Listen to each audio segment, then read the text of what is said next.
Hello guys and unicorns. The ladies. Thank you for tuning into Autohub. I'm your host Baba Kole, and in this video, let's dive into the history of the Indian automotive industry, exploring how it all came to existence, or as I like to call it, the slow bang.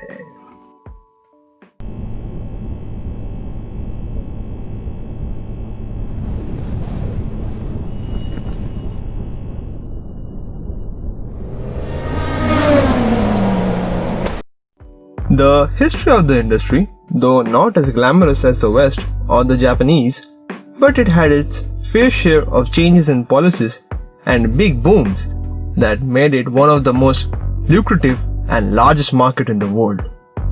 This is gonna be a nerdy video, so I suggest you all put on your nerdy glasses as we talk about how our industry grew, what led to its stall, and how it can regrow again.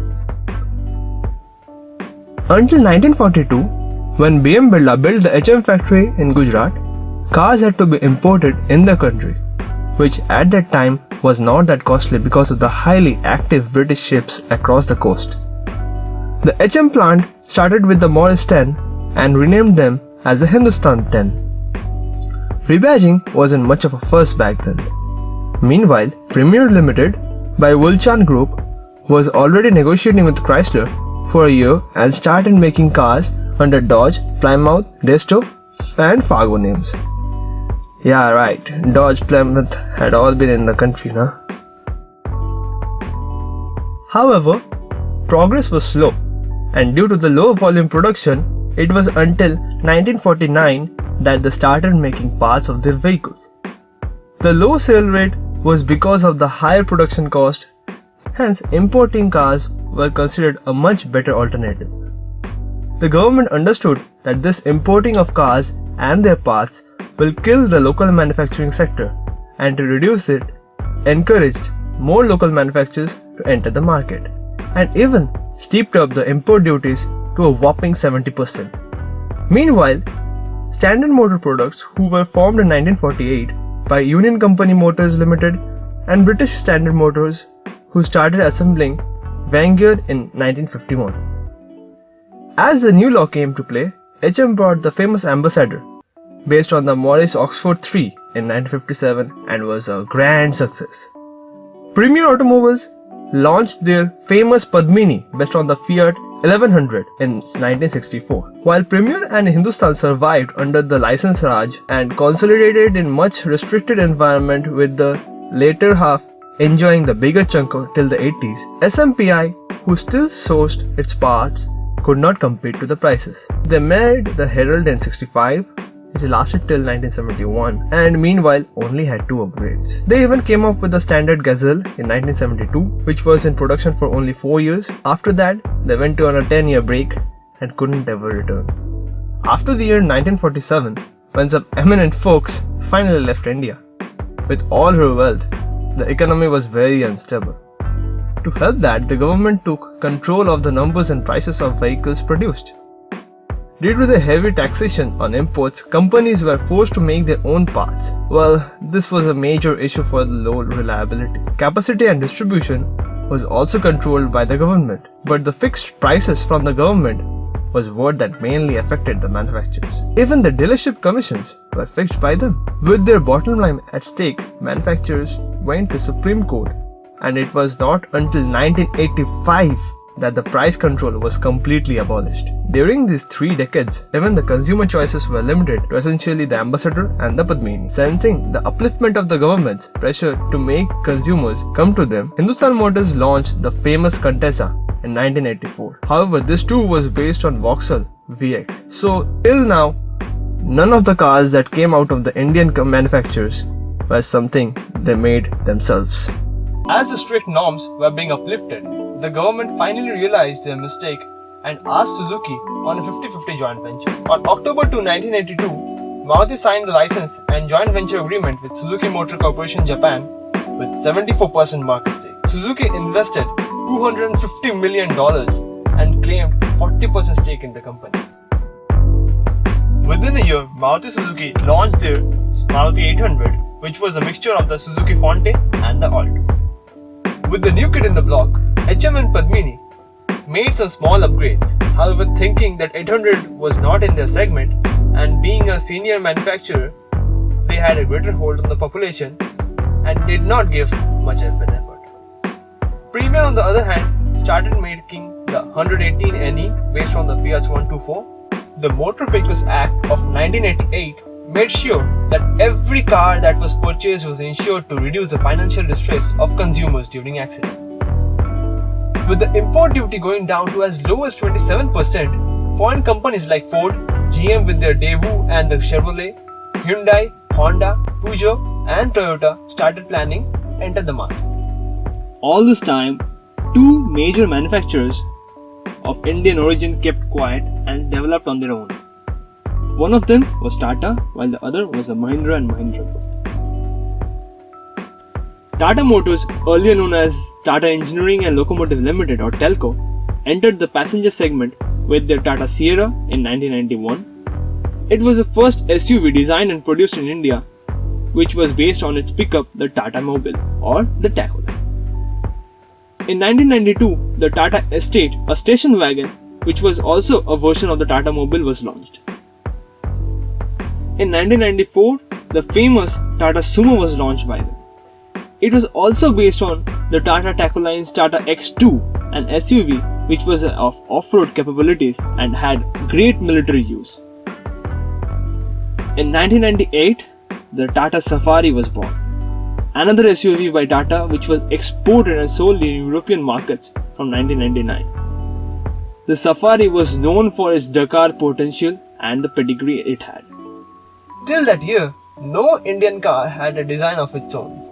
Mostly were dated on European, American and Japanese. These changed when Tata designed its first indigenously developed vehicle, the Tata Indica. The Tata Indica was sold in 1998 as the Indian Super Mini or the hatchback. It is to be noted that all had engine from Peugeot XZ88 in line before, except the Indica. Mahindra and Mahindra was more likely nothing but a silent player. They used to make village jeep models since 1954, which was then known as the CJ3B. In 79, they started manufacturing Peugeot engines, and in 89, the CJ640DP was born. In 1992, Mahindra and Mahindra branded themselves as Mahindra. In 1993, the Armada was born, which was based on the Jeep CJ5. Then on 2002, Mahindra launched the Scorpio for both Indian and global markets. With the turn of the millennium, the ever-exciting and competitive industry became even more exciting and competitive. Hyundai launched their Santro for the consumer normal market and Sonata for the elite market. Ford launched their Icon, Mondeo and Fiesta. Honda came with their Honda City in 1997 and launched their Accord in 2000. Toyota also launched their Qualis in 2000, which was a very big hit.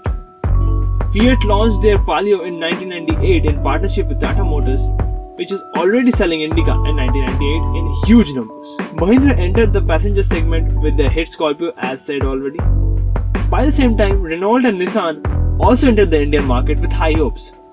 Daewoo went by the 2000, but its commercial wing was acquired by Tata, being known as the Tata Daewoo. Seeing the competition, Maruti Suzuki also upped their game with the famous Zen, Esteem and later the Swift. Hindustan Motors at this point became obsolete and almost lost their market share. The only places they were used were in government vehicles and in Kolkata. From 2000 onwards, the growth was very good and it did not slow down. Even during the global recession, when all the other markets were down, the Indian automotive market was still booming. India emerged as the fourth largest exporter in 2009 after Japan, South Korea and Thailand. The industry's contribution to the GDP clearly shows how booming it was. And the vehicles sold in 2010 were just huge. However, after some years, the industry that constitutes 49% of the manufacturing industry went sick. The downfall was slow but was picking up pace, and it was going at an exponential rate. The slowdown was real and horrifying. People stopped buying vehicles, forcing companies to take drastic measures. Production came down to as low as 50% for Tata Motors and Maruti Suzuki, the two major players in the Indian automotive market. Factories were closed for days. Many service stations and showrooms were decommissioned. For Maruti, it was as high as 200. Approximately 3 lakh people lost their jobs. Most of them were seasonal. It seems that the industry went into an ICU. But what actually happened?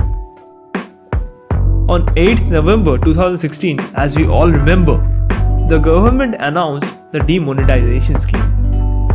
People went on a buying frenzy that day. Many bookings for vehicles were made that day, and some were even bought on spot. However, the frenzy was too short and died too quick. After that, many people were afraid to make purchases as the sales came down.